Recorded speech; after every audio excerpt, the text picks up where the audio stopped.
Where do you see Krannert going in the next 50 years? How do you see it changing? Especially with the use of performance art, new media art.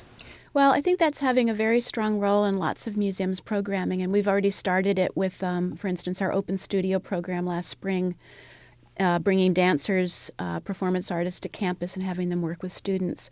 So I see this as a really exciting direction for art museums to be going, really embracing performance art, and even if it's not performance art per se, being much more a welcoming place for concerts, for avant-garde. We have something called a Speak Cafe that celebrates hip-hop and connects with parts of our community. So I think those are some of the challenges in the future. It's, a real challenge to be out there as an education and entertainment option with so many other sources of stimulation in the world. And I think we need to rely on the power of an object to translate, but we also need to be integrating technological solutions, whether it's through interpretation. We need to be of the world and not just be a museum back in the Middle Ages with limited ways of presenting art and explaining it. Why is that a challenge to make those changes, to step forward? Well, I think it's a challenge because it takes a lot of energy and resources. It means that you constantly need to be researching and reinvestigating and re-questioning your objects, getting different kinds of contexts for how they live in the world, and then also the way you present them.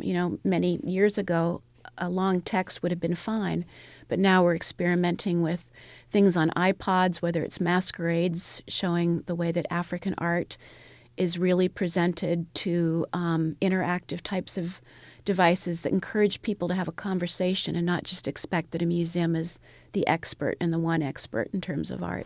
And can you give me some examples of some of this New Age art that's taking place right now at the museum? Well, in the past years, we've been buying an awful lot of new equipment to be able to show a lot of video and new media art. And we've had a lot of exhibitions that actually use video, new media art as their heart. In the exhibition that opens in the fall, there'll be a lot of the recognizable historical pieces, but they will be juxtaposed with large projections of some of the latest contemporary video art on the wall.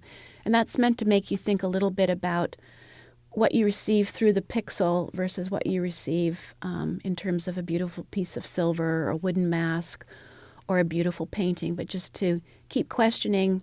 Photography was not an art form at a certain time. It became an art form. The same with video. It didn't exist until the mid-'60s.